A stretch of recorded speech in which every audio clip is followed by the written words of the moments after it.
Olá, muito bem-vindas a mais um episódio do nosso podcast Mulheres de Growth, um bate-papo honesto sobre o caminho para o sucesso da forma como ele realmente é. Eu sou a Duda Pascoal.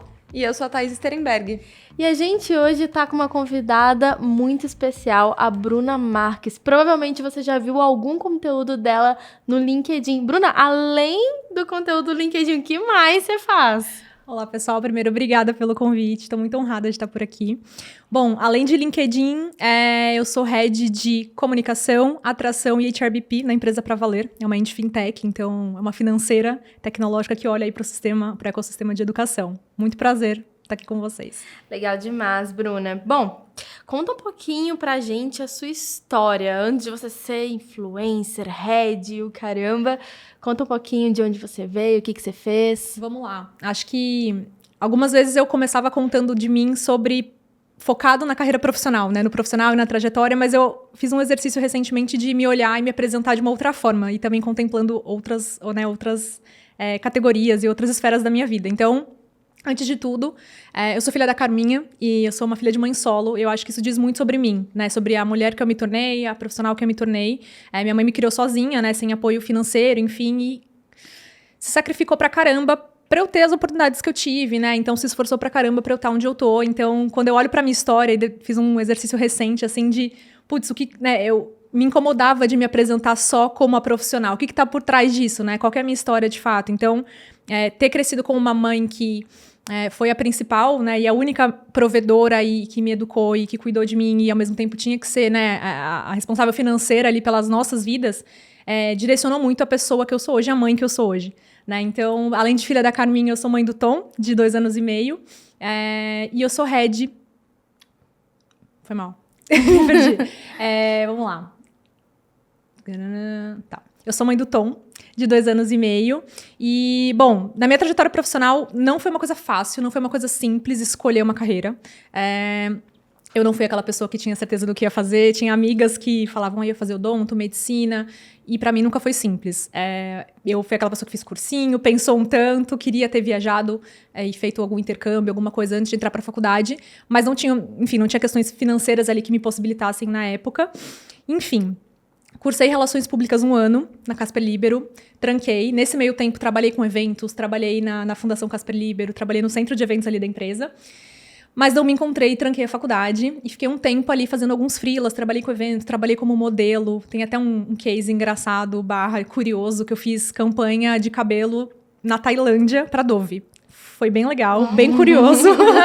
E todo mundo faz essa cara quando eu conto. Porque é uma coisa bem diferente mesmo, assim. Eu não era agenciada nem nada, mas foi uma oportunidade. E eu realmente passei 20 dias na Tailândia, gravando 3 campanhas globais para Dove. Basicamente, foi muito diferente de tudo que eu já vivi. Então, eu tive a oportunidade ali de conhecer Bangkok, conhecer ali os museus, enfim, né, os templos. Foi muito massa, assim, uma coisa que eu nunca tinha imaginado viver na minha vida. Nunca tinha saído do Brasil, né, nunca tinha viajado e fui viajar sozinha. Então, foi uma oportunidade massa, assim, que possivelmente eu não teria tido se eu tivesse, sei lá, cursando uma faculdade ou, enfim, estudando ou trabalhando em um outro lugar, porque realmente a gente pesa um pouco isso, né? Enfim, foi um disclaimer legal que aconteceu na minha vida e diferente, mas eu sempre tive muita clareza que eu não queria ser... Eu sabia que modelo, enfim, trabalhar com eventos não tinha uma perspectiva muito longa. E eu queria, de fato, né, me consolidar na minha carreira e me achar em alguma profissão. Foi desafiador, assim. Eu acho que a gente é muito novo para escolher... Acho que hoje isso tem mudado um pouco, mas com 17, 18, 19 anos, você se conhece muito pouco, né? E eu era essa pessoa, assim, zero autoconhecimento, né? Não tinha vivido tantas coisas e não me sentia segura mesmo para escolher um caminho. Enfim, e acabei, depois desse período freelas e modelo e tudo mais, acabei cursando psicologia, então eu sou psicóloga, me encontrei na psicologia. E aí, a partir da psicologia, eu fui pro RH. Não era um sonho. A gente, quando entra na faculdade de psicologia, em geral, sonha em clínica. Eu fiz estágio também na UTI da Santa Casa durante um período, né, na área de saúde e tudo mais. Mas o RH acabou me puxando ali e acabei tendo skills que o mercado precisava e acabou dando um match que não foi o que eu sonhei, mas que eu fui me encontrando ao longo do caminho, assim.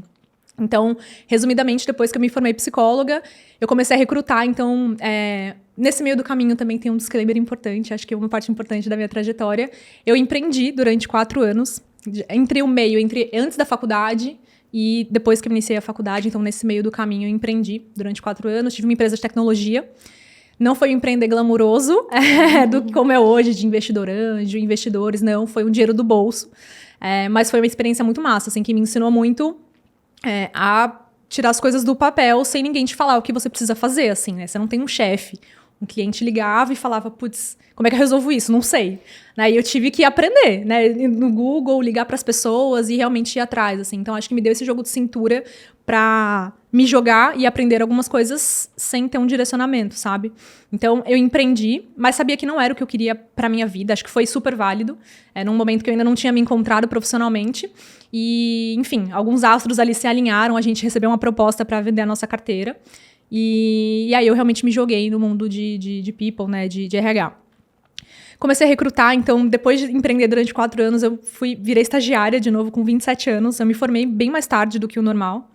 Então eu vendi a empresa e fui estagiar. Eu falei, eu tenho que começar por algum lugar. E acho que uma coisa muito legal de mim, assim, eu tenho zero essa questão de ego, assim, cargo, enfim, eu com 27 anos, né, os estagiários super novinhos, enfim, tanto faz, assim, o nome do cargo. Eu tava ali para aprender. E em pouco tempo eu aprendi pra caramba, me desenvolvi, fui efetivada, enfim. E acho que a minha trajetória, quando a gente olha num cronológico, né? Então eu tive esse período de empreender, me formei em psicologia, virei recrutadora ali, estagiária, depois me efetivei. Quando a gente olha em um período curto de tempo, 5, 6 anos, eu tive experiências que eu já fui para liderança, né, de empresas bacanas como a Neon, Zé Delivery, agora eu tô no Pra Valer. Então eu tive, acho que uma experiência, uma escalada mais rápida do que o comum, por não ter, talvez, me formado tão novinha, né? Então acho que, mesmo me formando mais tarde e não tendo uma carreira tradicional, que eu acho que isso somou pra caramba, né, pra hoje eu estar onde eu tô, em termos de senioridade mesmo, de experiência, e eu vejo que as soft skills me ajudaram muito mais do que as hard skills, assim. Hoje, as áreas que eu toco, a minoria delas eu manjo tecnicamente, assim. Eu fui aprendendo no caminho, mas acho que a habilidade de gerenciar mesmo, de aprender, de ter a humildade de falar não sei e pedir ajuda, me ajudaram a chegar até onde eu tô, que hoje é no Pra Valer, com áreas que eu nem tenho tantas skills, algumas sim, mas outras não. Então eu tenho um time massa que, putz, constrói muita coisa ali tecnicamente, mas eu vou articulando, né, com a minha habilidade mais de gestão, de comunicação, enfim, de articular algumas coisas. Então, pensando cronologicamente, foi um pouquinho dessa trajetória que não é tão linear, assim, acho que eu gosto sempre de destacar que não é tão linear. E durante algum tempo eu sempre me questionei se isso seria um problema, assim, né, porque a gente tá fora do que é o esperado, ou do que é o comum. Fala, putz, será? E aí, felizmente, as oportunidades foram aparecendo. Mas durante o caminho nem sempre é tão simples, né? Acho que a insegurança vai batendo. Acho que na maior parte das vezes não é simples, Com né? certeza, nunca é. Uma pausa rápida no nosso podcast para eu te contar do GLA. O GLA é a maior plataforma para você que quer se desenvolver na carreira de marketing e growth. Tem cursos, comunidade, encontros presenciais, network e tudo o que você precisa para levar a sua carreira para o próximo nível. E Bruno, você fala muito de maternidade, né? Você é mãe do Tom, ele tem 2 anos e meio. Mas antes da gente falar do hoje, de você como mãe, como que foi esse período pré-maternidade na sua carreira e o que mudou quando você se tornou mãe? Acho que isso é uma coisa que você até leva para as redes sociais. Você fala muito disso. Então, como você enxerga isso, esse momento, essa quebra de paradigmas na sua vida? Vamos lá, eu acho que tem uma quebra importante, assim, né? A gente idealiza uma coisa quando a gente não é mãe, né? Mesmo tendo, eventualmente, mães próximas, né? Nossas próprias mães que em algum momento estiveram no mercado de trabalho, e amigas e tudo mais. Mas uma coisa que eu sempre tive muito forte dentro de mim é que eu, de fato, queria muito ser mãe. Mas eu nunca fui uma pessoa muito de fazer planos e, com tantos anos, porque eu também acho que às vezes isso nem funciona, né? Principalmente quando a gente fala de uma coisa tão, enfim, mais subjetiva, né? Então, você encontrar a pessoa certa e tudo mais. Então, eu sempre tive isso muito forte dentro de mim. Eu sabia que eu seria mãe, mas as coisas acabaram acontecendo. Então, antes de eu me tornar mãe, acho que, pensando em carreira, né, e aí uma questão mais focada, todo o meu tempo era meu, né? Eu podia me dedicar muito ao meu trabalho. Então, isso, de fato, acontecia muito. Eu era até um tanto workaholic, assim. Hoje eu não acho que isso é zero saudável, inclusive. Eu milito contra isso. Mas meu principal assunto, assim, né? Meu principal motivador ali era o trabalho. E eu gostava muito do que eu fazia. Então, trabalhava muitas horas, né? Me dedicava pra caramba. Cresci bastante acho que também em relação a isso, pela dedicação, né? Não só pelo excesso de trabalho, mas por me dedicar bastante, por ter um tempo para me dedicar. Eu acabei engravidando, não foi necessariamente planejado. Ficamos felizes, óbvio, com a notícia. Mas eu estava ali crescendo, né? Eu estava na Neon na época, eu estava como gerente de Talent Acquisition. E tinha um time grande. E na época foi um susto, assim, né? Foi um pouquinho antes da pandemia. Então, ele nasceu na pandemia, mas eu me descobri grávida ali em 2020, no comecinho de 2020. Aliás, finalzinho de 2019, setembro de 2019. E aí é um susto, né? Porque por mais que a gente nunca tenha passado por aquilo, e por mais que dentro da empresa eu não tinha visto, né, nenhuma questão de demissão pós-licença, quando a gente olha para os números, eles são alarmantes, né? Eu até li um artigo recentemente da FGV, mais de 50% das mulheres até 24 meses pós-licença estão fora do mercado de trabalho. Isso é uma pesquisa de 2021, se eu não me engano. Então, é surreal, assim, é um tanto assustador, né? Por mais que eu estivesse numa empresa super acolhedora, né, em tese, inovadora, moderna, dá um medo da gente sair e não voltar, né? E será que eu vou ser necessária? Será que eu não vou? Então, essas coisas inevitavelmente acontecem. Felizmente, fui super bem recebida com o meu líder na época, foi super acolhedor também. Enfim, seguimos o barco ali, né? No meio do caminho veio a pandemia, então, com 5, 6 meses de gestação, a gente foi todo mundo para casa, achando que seria 15 dias, né? Todo mundo em casa, na ilusão de que fossem 15 dias.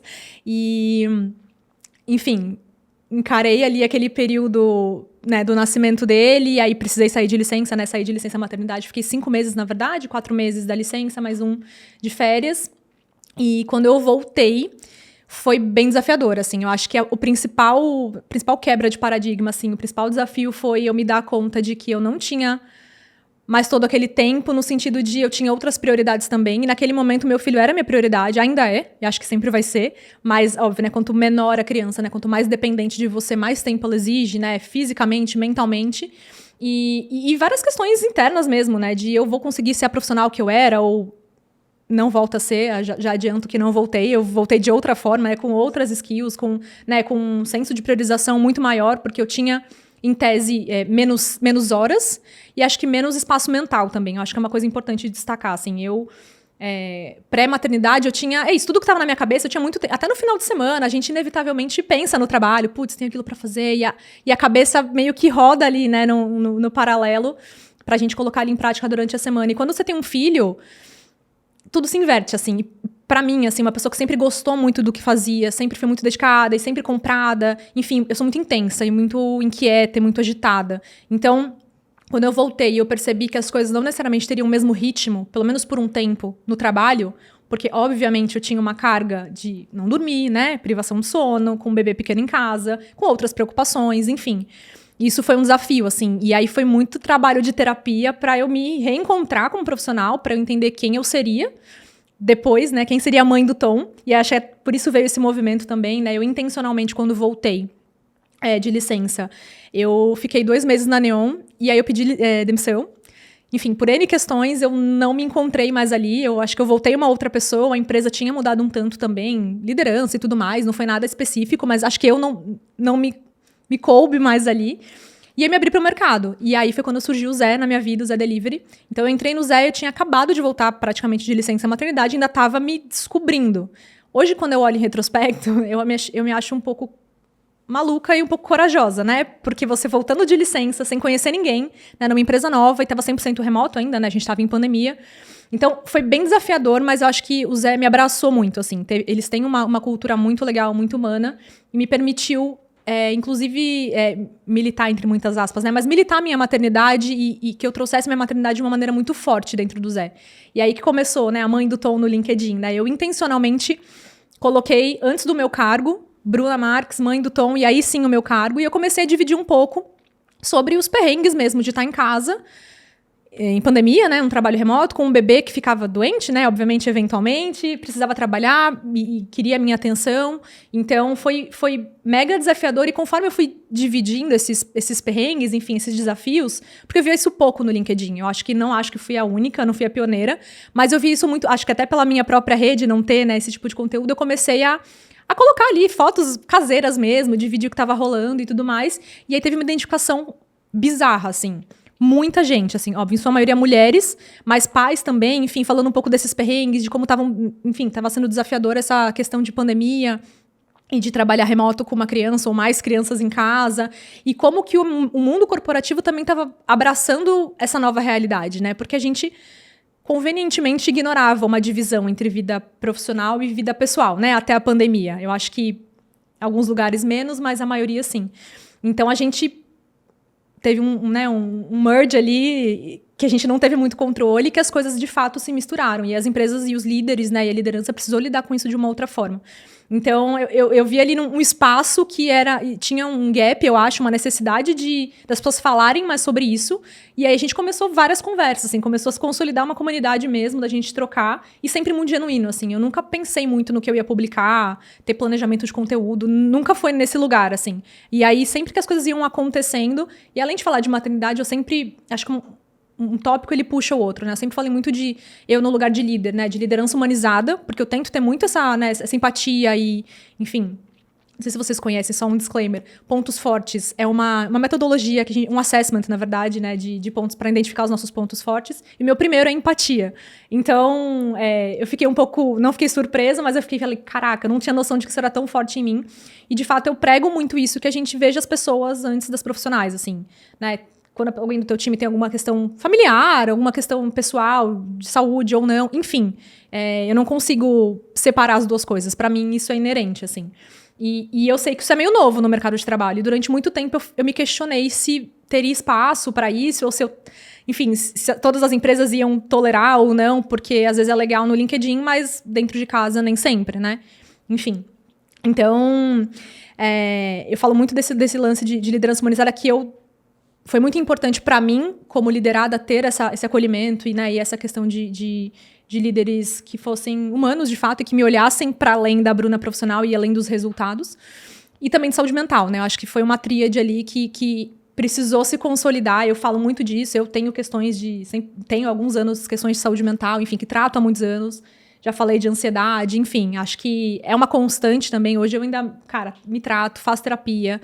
E é uma constante, assim... picos de ansiedade por uma questão de muitos pratinhos para rodar, né? Então, acho que muita gente se identifica, né, com pandemia e, enfim, eleições e cobrança no trabalho. Acho que tem muita coisa que pega a gente que a gente não tem muito controle, né? A gente tem que acolher e se cuidar no final do dia. Bacana demais. E assim, hoje você tá num cargo de liderança, né? Que tem um poder de barganha com o mercado diferente. Você enxerga que as mulheres que são mães, estão em cargos mais operacionais, mais em linha de frente mesmo, elas tem algum tipo de diferença em termos de voltar para o mercado, de conseguir outras oportunidades, de crescer? Ou você enxerga que os desafios são os mesmos? Não, é um super recorte privilegiado, eu acho que não só de cargo, mas né, interseccional, né, de raça, de classe social, enfim, eu tenho muita clareza que eu tenho muitos privilégios, né? Pelos lugares que eu passei, pelas empresas que eu tive oportunidade, né? Pelo cargo que hoje eu ocupo, né? Pelo nível de senioridade. E essa não é a realidade do Brasil, a gente sabe disso, né? Então, eu acho que justamente por isso, acho que mulheres que estão nesse lugar de fala, que podem militar sobre isso, que podem falar sobre essa pauta, que justamente a gente precise falar e cobrar das empresas, né? Hoje, no meu lugar, né, de liderança, eu sou uma das que fomentam muito diversidade, e óbvio, diversidade, né, em mulheres na liderança, mas em lugares que também não são o meu lugar de fala, e de trazer essas pessoas para os lugares de fala, de pessoas negras, enfim, LGBTQIAP+, enfim, acho que pessoas que estão no holofote, que têm o microfone literalmente, precisam fomentar isso, assim, né? E eu tento usar esse meu lugar para tirar as pessoas da zona de conforto, né? Bater no bom sentido, mas tirar, né, as pessoas que estão nos seus lugares de privilégio, que não querem deixar de ter privilégios, que a gente fale sobre isso. Então, né, como uma mulher branca, enfim, cis, hétero, eu tenho inúmeros privilégios. Não nasci num berço de ouro, mas eu tive muitas oportunidades, né? Então, não posso ignorar isso. Então, eu acho que, realmente, mulheres que estão, né, talvez em cargos um pouco mais operacionais, diferentes do que eu tô hoje, nem sempre tem essa possibilidade de barganhar, como você falou. E é uma estatística que é triste, assim. Eu acho que quem tá... E é isso, eu acho que, infelizmente, essas mulheres no individual não conseguem ter tanta ação. A gente vê, inclusive, até absurdos, assim, né? Em entrevistas, em demissões pós-licença. É muito comum ainda, sem nenhum motivo, né? E simplesmente e a pessoa não tem o que fazer. E no próprio recrutamento, no processo seletivo, a pessoa ser questionada se ela tem filhos ou não. isso ainda é um grande absurdo, mas assim, acontece muito, né? A gente precisa lidar com essa realidade de que o Brasil, né, e que a realidade não é o LinkedIn, assim. Eu até fiz um post algum tempo atrás sobre isso, assim, que a galera às vezes entra na bolha ali do LinkedIn e discute, cara, só se o trabalho é remoto ou não. Eu falo, gente, discutir modelo de trabalho é um privilégio. Esse era o título do post, assim. Legal, a gente tem que discutir, mas não achem que o mundo é isso, sabe? Tem muita... Aliás, a grande maioria das pessoas não tem essa escolha, sabe? A gente precisa, assim, acho que sim, a gente precisa, né... quem tem esse poder, como você falou, de barganha, lutar por isso e bater nessas pautas e olhar pelas pessoas que não têm escolha, sabe? Eu acho que tá um pouco nesse lugar e realmente é um desequilíbrio gritante, assim, de fato, né? Mulheres negras, mulheres que têm uma classe social mais difícil, em vulnerabilidade, não tem essa voz, assim. E eu tento, de alguma forma, modificar um pouco essa realidade, sabe? Da forma que eu posso.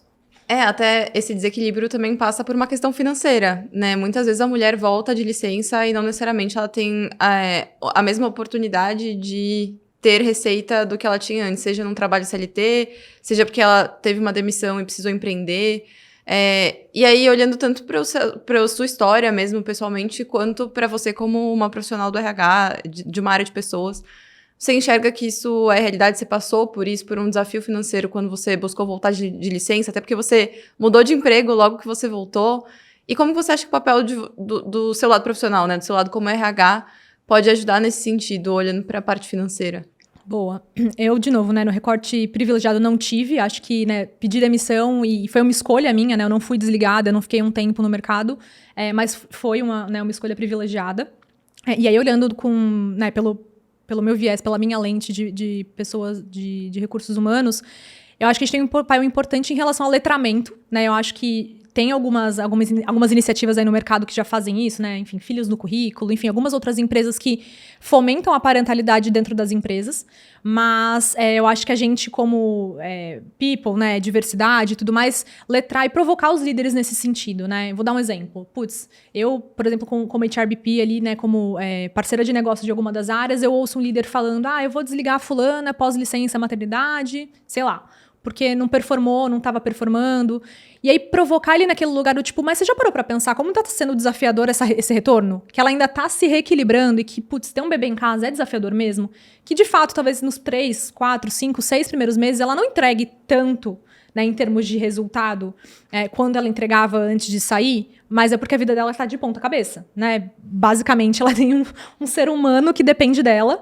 E é isso, assim, quem não tem filhos, né, e acho que lógico, com todo o disclaimer importante aqui, mas, por exemplo, em geral, homens, né, que às vezes não estão nesse lugar de cuidado, que até às vezes, eventualmente, são pais, mas que não estão no cuidado primário ali, não tem muito essa empatia mesmo de pensar como a vida é totalmente de cabeça para baixo quando uma criança aparece, né? Então, um filho que fica doente, enfim, né, o seu tempo não é mais seu, né, do básico tomar banho quando você quer, ser interrompido no meio de uma reunião porque seu filho precisa de você em algum momento. Então, é um processo as coisas se estabilizarem. Hoje, com um tom maior, né, com 2 anos e meio, enfim, usando o meu exemplo aqui pessoal, ele já tá tranquilo na escola, já tá bem estabilizado, é diferente, né, eu consigo ter um pouco mais de autonomia com o meu tempo, com a minha organização.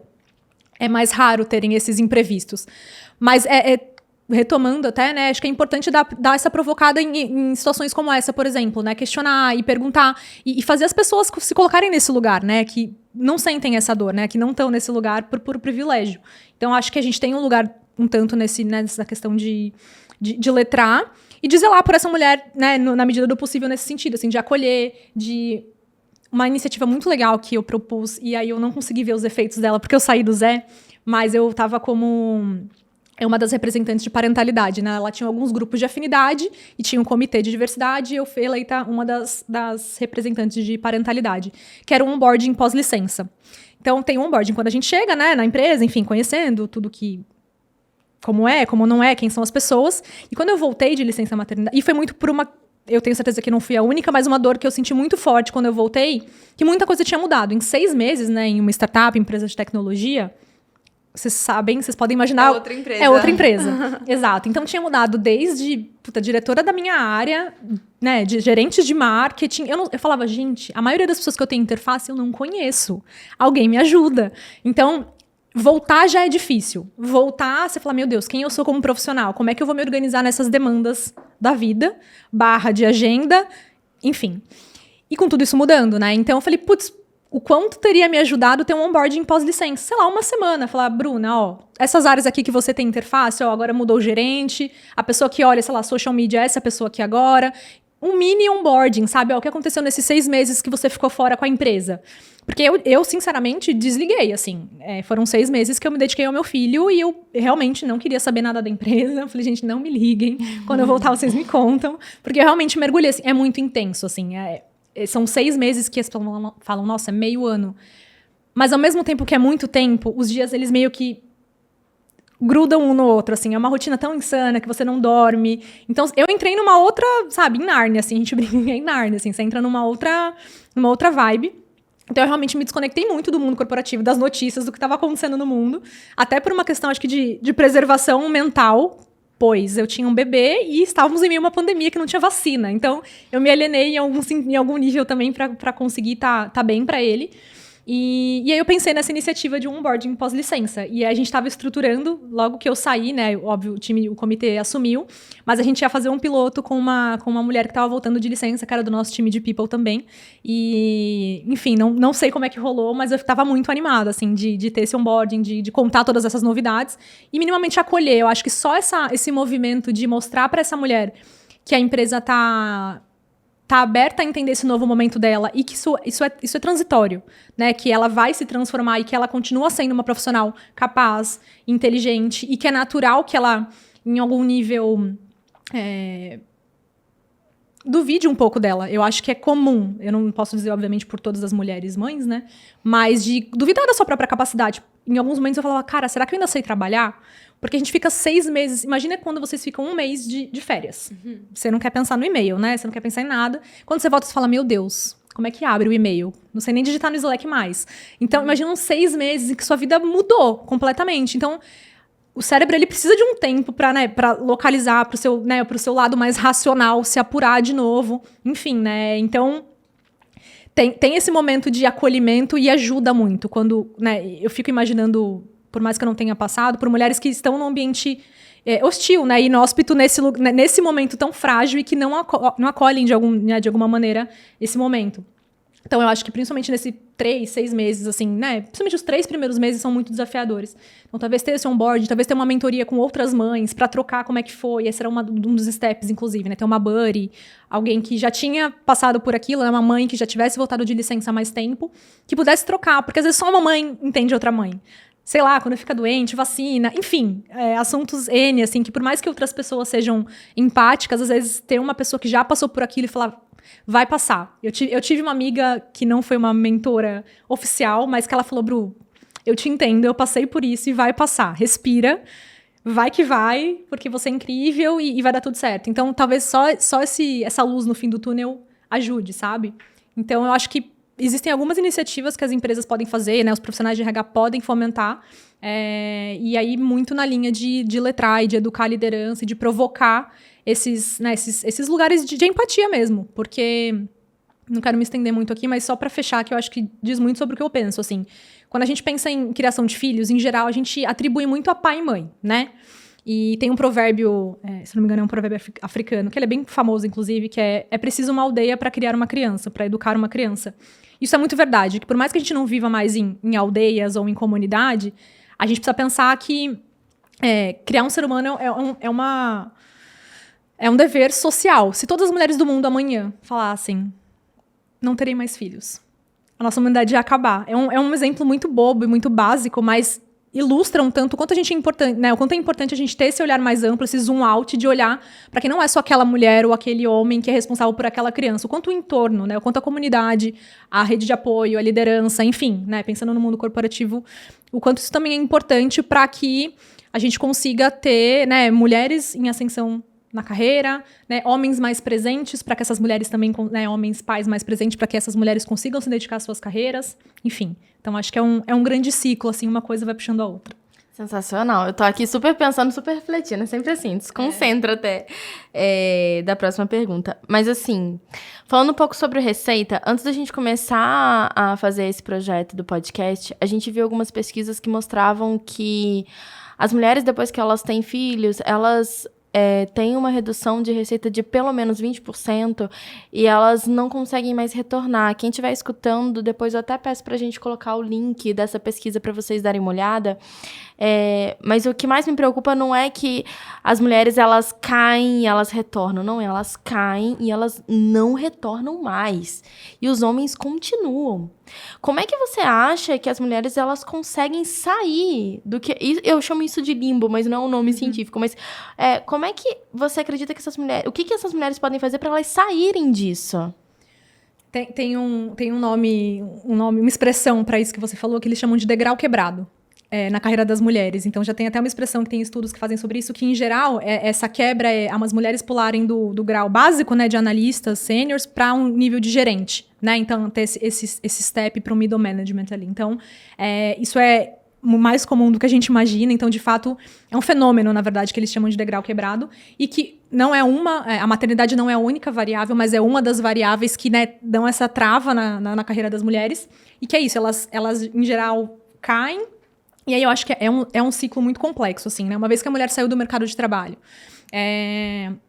ela não consegue se recolocar, enfim. Quando ela consegue se recolocar, talvez num salário mais baixo, talvez não no cargo que ela estava antes, sempre tem uma conta que eu já vi inúmeras mães e colegas, enfim, fazendo. Falando, nossa, mas o que eu ganhar, eu vou ter que pagar para babá. Ou eu vou ter que pagar na escola. Ah, então acho que não vale a pena. E tá tudo bem aqui, deixando o disclaimer que se a mulher quiser ficar em casa cuidando do filho, gente, né? O feminismo é a favor de escolhas livres e eu sou total a favor disso. Se você quer estar em casa, se essa for a sua escolha, tá tudo certo. Mas a gente sabe que não é escolha. Enfim, é escolha de quem, né? Porque quando um homem tá evoluindo na carreira, né? Enfim, um pai, no caso, tem uma mulher cuidando dos filhos dele em casa, cuidando da manutenção da casa, né? Que é o que a gente chama de economia do cuidado. Então, a gente precisa sair dessa lógica de, mas ela quis ficar em casa porque não compensava, mas quis mesmo, né? O que tá por trás, né? Então, eu acho que no individual, Duda, é muito difícil da gente, Duda, enfim, né? A pessoa física ali mudar um sistema que ele é tão forte e milenar, né, a estrutura patriarcal e tudo mais. Então, por isso que eu acho que a gente, como movimento, né, como mulheres, e aí eu acho que as mulheres juntas mesmo, provocando essas conversas, né, provocando mulheres que estão em lugares que conseguem provocar mudanças, para que uma puxe a outra, né, aquela expressão, né, uma sobe e puxa a outra. Eu acho que isso tem muita força e de fato, promover inclusão de mulheres no mercado de trabalho, sim, mas mulheres em representatividade, né, na liderança, e não é só para ter o número, também é ótimo, mas porque mulheres que estão ali na liderança, elas olham para que não estão, em geral, né? Os homens, em geral, olham para os homens, né? E aí, zero uma questão de viés, mas tentando ser um pouco mais objetiva, assim, né? Em geral, uma mulher mãe tem muito mais empatia por outra mulher mãe do que um homem que, não se conecta com essa questão, ou que não é uma dor dele. E tá tudo bem, não é porque essa pessoa é ruim, esse homem é ruim, mas porque é uma luta que não é dele, e às vezes é mais difícil, de fato, para ele olhar para essa questão. Então, acho que um ponto da representatividade que é isso, né? A gente ter mais mulheres em locais de decisão para que elas mudem essas questões, né? Para que as políticas sejam mais inclusivas e que as mulheres que, às vezes, no individual não consigam, né? Que tenham que, eventualmente, empreender para ter uma fonte de renda, enfim. E eu acho que deve ser zero fácil empreender com uma criança, porque empreender as pessoas acham que é luxo, que é simples, e não é. Né? É muito imprevisível, né? Às vezes é uma renda que você não sabe se vem, não tem uma segurança, enfim, N coisas. Então, eu acho que no individual é difícil, assim. Eu acho que procurar se aliar, né, com mulheres que falem sobre isso, né, e tá em conversa sobre isso, e, enfim, se conectar e tentar buscar movimentos de mercado, talvez em empresas que a gente entenda, né, o que promovem, que tenha uma inclusão um tanto maior nesse sentido. É óbvio que muitas vezes o que as empresas pregam para fora nem sempre é a realidade, a gente sabe, mas minimamente conversar com outras mães, com outras mulheres. Eu recebo muito no meu inbox do LinkedIn, né? Muito mulheres nesse lugar, assim, foi desligada e te admiro pra caramba, como é que foi sua trajetória, que dica que você pode me dar, enfim. Então, acho que eu tento fazer o meu papel nesse lugar também de indicar, se eu tenho uma pessoa ali, me manda seu currículo, se eu ver alguma coisa, se eu conseguir acionar o meu networking e tal, eu vou te indicando, e a gente vai se ajudando. É óbvio que é muito micro, né? Mas eu acho que o macro é isso, é a gente pensar nas mulheres nos cargos, na política e assim por diante, né? Olhar para políticas públicas e tudo mais. Então, eu acho que não é simples, não existe, né, uma resolução simples para um problema complexo, mas eu acho que começa um pouco por aí, sabe? A gente dando holofote, colocando luz nesse tema e não achar que é um assunto batido, assim. Diversas vezes eu me peguei pensando, tipo, putz, gente, eu tô falando disso de novo. É tão óbvio, mas é isso, assim, não é óbvio. É óbvio, talvez, pra minha bolha, né? Pra minha bolha ali do LinkedIn, mas quando a gente olha para outras notícias, para absurdos que acontecem, o básico ainda não acontece, né? Os direitos básicos não são respeitados. Então, quando a gente vê, né? Fui contratada grávida, fui promovida grávida, que massa! Vamos mesmo celebrar, assim, que bom que isso está acontecendo. Mas isso ainda é a minoria, não vamos nos deixar enganar ou, né, ou iludir que isso, nossa, o mundo tá maravilhoso de novo. Não. Mas eu acho que a gente precisa falar sobre isso ainda, a gente precisa bater, a gente precisa ter exemplo, precisa colocar, sabe, mostrar os números, falar de economia do cuidado, falar de carga mental, enfim, N coisas aí que vem junto nesse fio. Com certeza.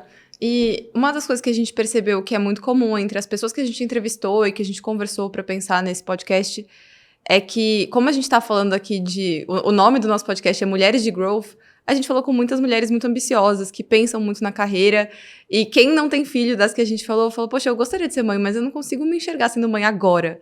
Tem tanta coisa acontecendo, meu trabalho tá bombando, a gente tá no auge da nossa idade produtiva do ponto de vista profissional, e a gente tem que tomar uma decisão de ter um filho, né? E a gente quer ter o filho, a gente não pode esperar muito, mas ao mesmo tempo a gente tem uma carreira que a gente ama tanto quanto, né? Pelo menos ali, naquele momento de tomar a decisão.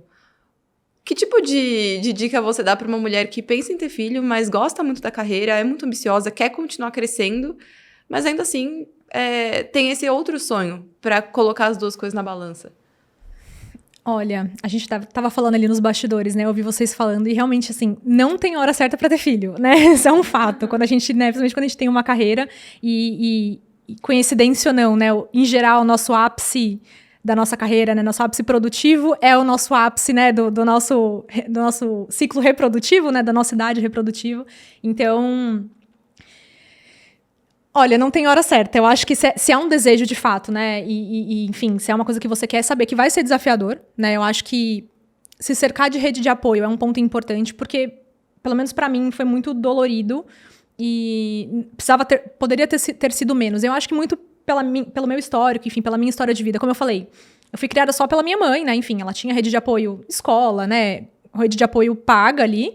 Mas na minha cabeça, eu sempre tive muito claro que eu tinha que dar conta de tudo e sozinha. Então, pedir ajuda não era uma coisa automática pra mim, né? Não era a primeira opção na minha cabeça. Ela falava, não, eu vou dar um jeito aqui. Eu vou me organizar, eu vou me sacrificar aqui.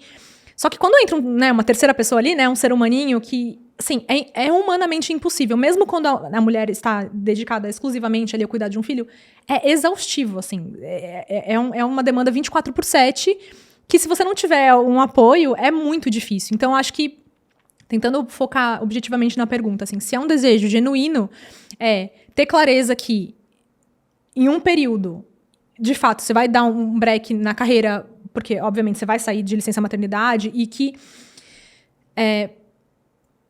eu espero, assim, a gente não tem como garantir que as empresas vão te receber da melhor maneira possível, mas que talvez, antes de fazer esse movimento, se for uma questão planejada e tudo mais, acho que conversar com mulheres, talvez, esse lance da mentoria é muito legal, com mulheres mães que já passaram por isso e talvez entender dentro da própria empresa, né? Se for uma ideia ficar dentro da empresa que você está hoje, ou enfim, com um disclaimer de quem empreende, né? Mas pensando no mundo corporativo, conversar com mulheres mães que são daquela empresa. E como é que foi quando elas voltaram de licença maternidade? Como que a empresa lidou com isso? Talvez entender um pouco daquele cenário, pensando mais no mundo corporativo. Como é que é a cultura em relação àquilo? Sei lá, até uma questão básica, mas quando você vai levar seu filho no pediatra, ou você precisa se ausentar por algum motivo, como que isso é aceito? Isso é questionado, não é? Porque pode parecer uma coisa pequena, mas não é. Assim, na minha agenda, desde que eu tive o Tom, tem lá no meu calendar, né, do meu trabalho. 6:30 da tarde, jantar e banho Tom. Isso é uma coisa que é aberta, é pública, todo mundo vê. Mas isso é uma coisa que eu também me coloquei como minha prioridade. Ou seja, tá demarcado que depois daquele horário, eventualmente eu possa fazer uma coisa ou outra, uma reunião ou outra, mas via de regra, aquele é o meu tempo com o meu filho, porque depois das 8 ele vai dormir. Se precisar depois das 8 voltar a trabalhar, beleza.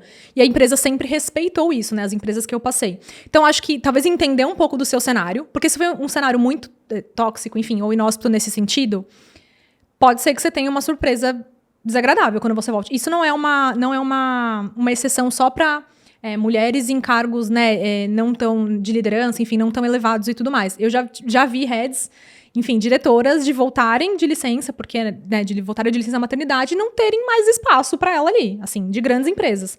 Isso não é uma exceção. Acho que na base isso é muito mais forte, mas não é uma exceção. Então, pensando hoje, né, no meu local de fala, se eu estivesse planejando uma gravidez, enfim, não tendo filho, né, minha primeira gravidez, eu entenderia um pouco do cenário ali, da cultura da empresa nesse sentido. E acho que entender que eu não vou dar conta de tudo, eu acho que isso foi um aprendizado dolorido também de algum prato vai cair. E eu vou ter que escolher qual deles não vai cair hoje, sabe? Talvez eu vou ter que escolher um só que não caia hoje. Então, eventualmente quando cai é a nossa saúde mental, assim, né? Teve um momento ali, quando eu voltei a trabalhar, que eu quase pirei, porque eu achava que eu tinha que dar conta de tudo, de todas as reuniões, de todos os meus to-dos, do meu filho. E não dá, assim, não dá, uma hora a gente pifa. Então, eu acho que é fazer esse exercício de, cara, se é um desejo, massa. Acho que, e um ponto importante, assim, eu acho que, disclaimer, né, se for um casal heterossexual ou não, enfim, quem for o seu parceiro ali, né, naquela situação, ter muito clara a divisão de tarefas, né, eu acho que, no meu caso, o pai do meu filho, né, a gente é casado e ele é super presente e, óbvio, com exceção da amamentação, que eu amamentei o Tom durante muito tempo, até pouco tempo atrás, 2 anos e pouquinho, então, era a única função que só eu podia fazer, mas a gente tinha isso muito claro, ele trabalhava, ele trabalha, eu também trabalho, e a gente sempre distribuiu as tarefas ali de uma maneira mais equânime possível. Então, acho que ter essa parceria pré-determinada, se possível, né, é benéfico. Porque senão a mulher, eventualmente não. Se isso não for distribuído, se isso não for de fato equilibrado, a carreira da mulher vai ser mais impactada, né? Você concorda que vai entrar um monte de tarefas naquelas 8 horas produtivas, que se só a mulher tiver que dar conta, obviamente aquilo vai ser muito mais impactado para ela. Se a gente distribui de alguma forma, fica muito mais leve e aos poucos as coisas vão entrando no eixo, assim. Mas, de fato, assim, você ficar 6 meses fora, não é bolinho, né? Não é simples. Mas, cara, vale muito a pena, assim. Eu acho que é desafiador, não vou negar, assim, não é simples. Você tomar a decisão, e aí, de novo, no lugar de privilégio, né? Tomar a decisão de ter uma carreira e de ser mãe, enfim, é uma atitude que às vezes me faz sentir um tanto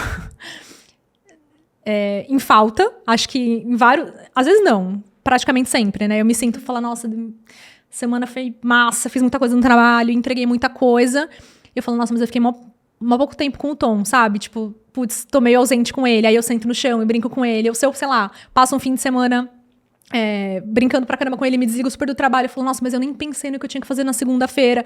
Então, tô dando um exemplo bobo aqui, e pequeno, assim, do dia a dia, mas acho que essas 2 dimensões são as bases da minha vida hoje, que é o Tom e que é a minha carreira. E que se eu tô muito bem de um lado, né, assim, num momento, uma semana que foi muito bem, né, com muito saldo positivo de um lado, o outro, eu sempre tenho a sensação que tá faltando, assim, que eu não tô sendo a melhor mãe que eu poderia ser, por estar mais tempo com ele, ou pouco tempo com ele, enfim.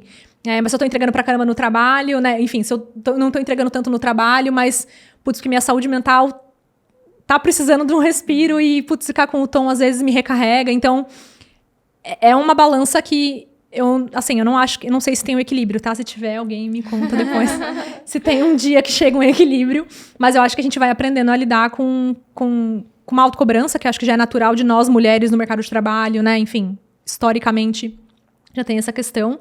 E a maternidade é isso, assim, acho que é desconstruir uma série de conceitos e de padrões que colocaram na nossa cabeça, né? Do que é ser mãe ideal, enfim. Então, e de aceitar ajuda também. Eu acho que no meu caso, especificamente, como eu falei, eu vi uma mãe tendo que fazer tudo sozinha. Então, na minha trajetória, eu tive que entender, e aí muito em terapia, que a minha realidade não era igual a dela, né? Que eu tinha um parceiro para contar e que eu tinha que pedir ajuda e que eu tinha que deixar ele fazer a parte dele. Eu acho que às vezes a gente também quer controlar tudo, quer ter, né, o controle de tudo mesmo, fazer as coisas do nosso jeito, não delegar algumas coisas, mas em algum momento a cabeça pira mesmo, assim. Então, hoje eu cuido muito da minha saúde mental, assim, minha terapia semanal, ela é sagrada, assim. Já tomei medicação para ansiedade, enfim, não tenho vergonha nenhuma de falar, já tive questões de depressão. E eu acho que a gente tem que falar também sobre isso, assim, sabe? De abraçar a vulnerabilidade. E eu acho que isso num papel de liderança, né, de uma mulher, mãe e líder, eu faço questão de falar isso pros meus times, quando, sei lá, eu tive alguma questão, ou tô numa semana difícil, ou, enfim, o Tom tá doente. Isso é importante, né, a gente quebrar essa barreira e a gente... Cara, eu sou igualzinha a você, assim, eu só tô num outro lugar aqui de senioridade, eu vivi um pouquinho mais que você, mas é muito importante, e acho que de todos os times que eu já passei, assim, eu nunca me arrependi de ter me mostrado vulnerável pro meu time, ou pra alguém, né, do meu entorno ali, do par, o que quer que seja. E não é fácil. Mas isso sempre foi benéfico em relação, acho que muito à conexão. Uma vez que você se mostra vulnerável, a pessoa também se mostra vulnerável pra trazer questões dela. E nem sempre isso é fácil de lidar, mas eu acho que isso gera um lance de pertencimento, enfim. Porque eu já vou entrar numa outra seara, mas eu vou fechar, tá? Eu prometo. É que eu não consigo encarar, tipo, só o trabalho, eu estar ali trabalhando numa empresa das 8 às 6 e aquilo. E não me entregar como pessoa, assim. Acho que de todas as empresas que eu passei, eu sempre carreguei gente comigo, assim, né? As pessoas ficam. Então, acho que isso é massa, criar essa conexão. E nesse lugar de representatividade, de fato, mostrar que é possível e que às vezes eu também tô lascada mesmo. E que tá tudo bem, que tem semana que é difícil, tem semana que é fácil. Menos difícil. Mas eu sempre vou pra esse lugar, assim, sabe? De vulnerabilidade, de acolher e de mostrar que tem dia que é tenso mesmo, sabe? Então, acho que... E com essa cabeça pra quem quer ser mãe, enfim, pra quem tem esse desejo, acho que são algumas coisas que eu pensaria e já me prepararia também pra me frustrar em alguns dias, porque vários dias eu me frustro, assim, não tem como. Eu acho que talvez uma das decisões mais importantes, pelo que você tá falando, é você escolher bem a pessoa que tá do seu lado. Porque se a pessoa não chegar junto com você, você tá lascada. Pensando nisso, quais características que você enxerga que as mulheres, de uma forma geral, que querem ter filhos, precisam buscar no parceiro ou parceira? E até, fazendo até um parênteses, a gente falou com muitas empreendedoras. E pra todas a gente perguntou, o que você busca num sócio?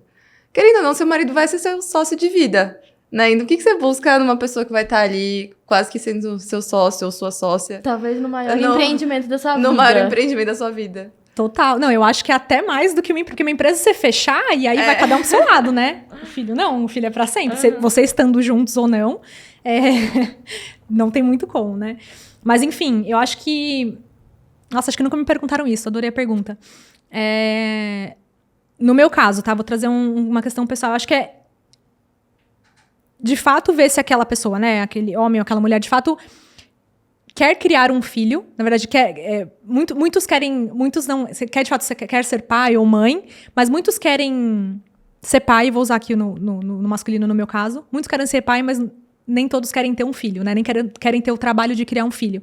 Então, eu acho que, de fato, se aquela pessoa entende a dimensão que é aquilo, né? Porque muitas vezes até não é raro a gente ver homens que, enfim, pressionam ali, quero ser pai, e a mulher fala, putz, não, agora não é o momento no trabalho. Enfim, porque a vida da mulher é inevitavelmente mais impactada. Seja durante a gestação, fisicamente, a cabeça muda, psicologicamente, enfim. No mínimo 1 ano e meio, 2 anos da vida daquela mulher vai ser impactada de alguma forma. Então, pro homem, pouquíssima coisa muda. Assim, pelo menos até o bebê nascer, quase que nada, né?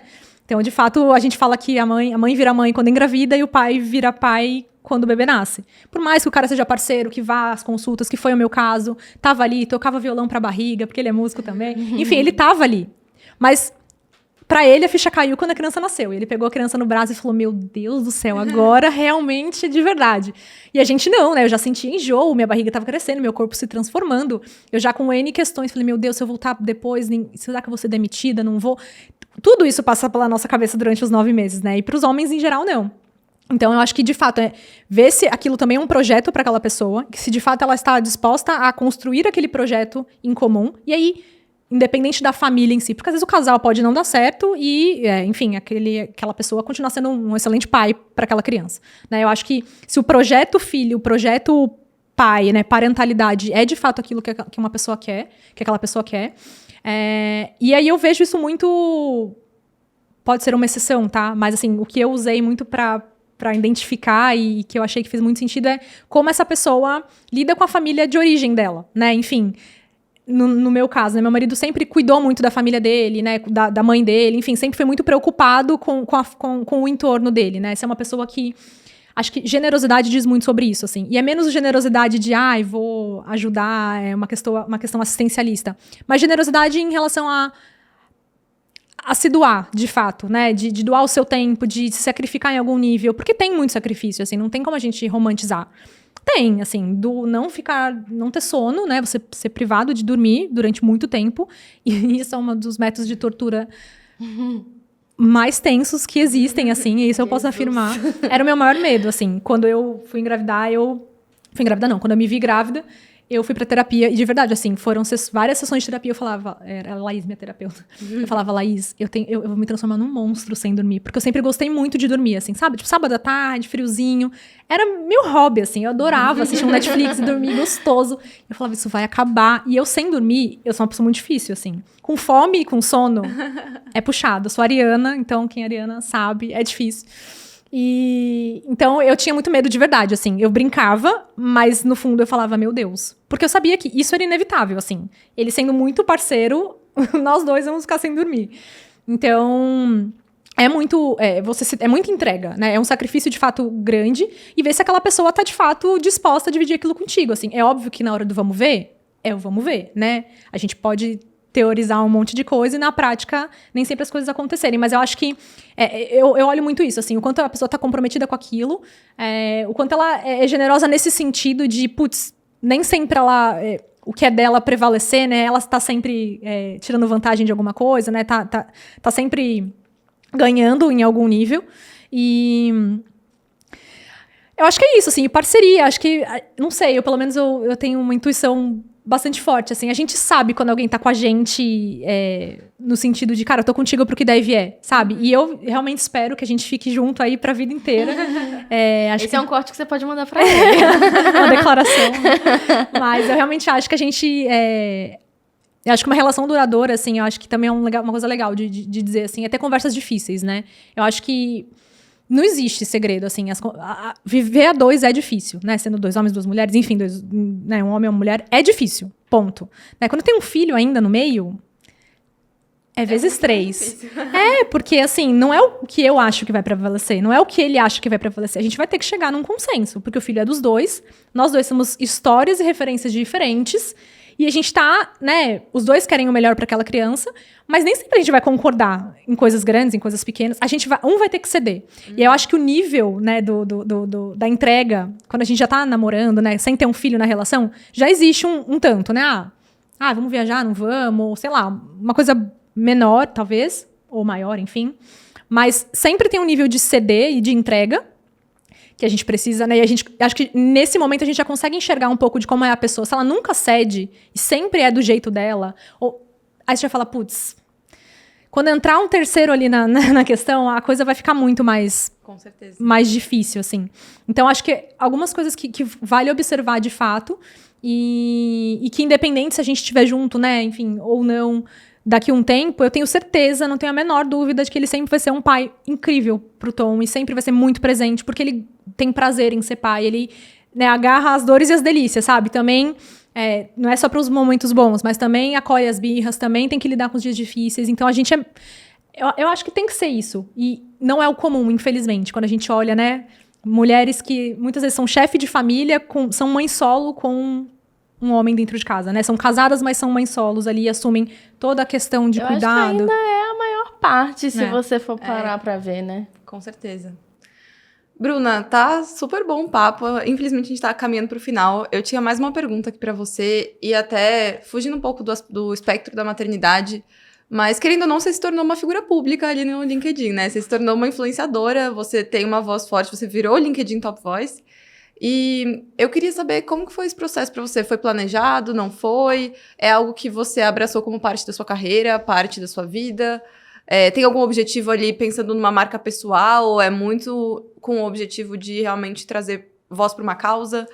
Como que você lida com isso? Olha, não foi intencional. E todas essas perguntas que você fez, elas foram descobertas no meio do caminho. Eu comecei, como eu falei, comecei a compartilhar um pouco do meu dia a dia e de pesquisar um pouco mais, de entender um pouco mais sobre maternidade e carreira, equidade de gênero, né? Olhar para os números de mercado e quanto é dispare ainda, né? Essa relação da mulher e o mercado de trabalho, salário de mulheres, né? No mercado de trabalho, enfim.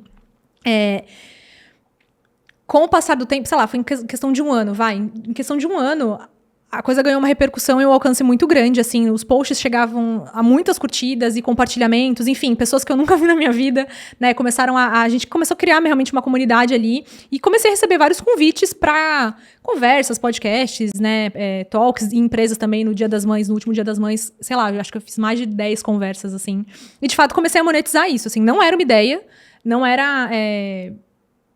Enfim, eu falava, gente, nunca foi um projeto, né? Enfim, ser criadora de conteúdo e tudo mais. Mas quando a gente começa a produzir e vê que as pessoas de fato se interessam, né?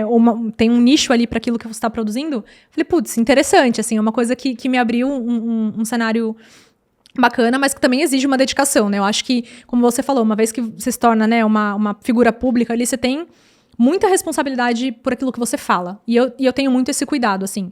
E é difícil também você perder... Eu não quero perder a minha autenticidade, porque de fato tudo que eu falo ali é o que eu penso e é o que eu acredito. Mas a gente tem que ter alguns cuidados, né? Enfim, levantar as bandeiras certas, com as palavras certas, porque é isso, assim, uma vez que você jogou no mundo, você não tem controle mais, né? Então, óbvio que agora eu tenho muito mais consciência. Quando eu comecei a produzir, eu não tinha essa consciência de marca pessoal.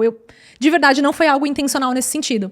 Conforme eu fui vendo que as coisas estavam, né, criando um caminho e tendo uma trilha interessante, eu, de fato, comecei a pensar um pouco mais. Pensar em nichar, né? Quando eu for planejar um conteúdo, eu não tenho um calendário de conteúdo, enfim, não tenho. Mas quando eu penso numa pauta, num post, alguma coisa que eu quero fazer, eu sempre tento contemplar, sei lá, as minhas bandeiras ali, né? Que é maternidade, que é saúde mental, liderança humanizada, que sempre tem a ver com algum desses tópicos, de alguma forma, assim, né? Pra deixar a minha carinha, né? A minha marca, pra não falar o que todo mundo tá falando, né? Pegar uma notícia, sei lá, sobre o futuro do trabalho e simplesmente falar, né? Acho que tudo que a gente produz ali, a partir do momento que a gente começa a criar conteúdo com intenção, é a gente dar o nosso tom de voz, dar a nossa, né? O nosso jeito. Então, acho que toda vez que tem um post meu, as pessoas falam, sempre dá pra ver que é seu, assim, tem alguma coisa no jeito de escrever, ou enfim, no que você tá colocando ali que é seu. Então, eu tenho esse cuidado, assim, eu confesso que é pouquíssimo técnico, acho que foi muito no feeling no começo, hoje eu tô um pouquinho mais atenta a isso, mas de fato não é a minha função principal, né, eu já consegui me dedicar muito mais, eu quero até estar mais presente em breve, mas eu acho que, sim, acho que é importante esse lance da marca pessoal, acho que isso agrega muito em futuras oportunidades, né, em questões de carreira mesmo, acho que todo mundo tem alguma coisa interessante para falar, eu acho que as mulheres, em geral, são muito desestimuladas a falarem, né, a colocarem a sua voz no mundo. E isso é uma das coisas que eu aprendi bastante com as coisas acontecendo, assim. Eu até vi não sei se vocês seguem, tem um podcast muito legal que é a Contente. Enfim, querida internet.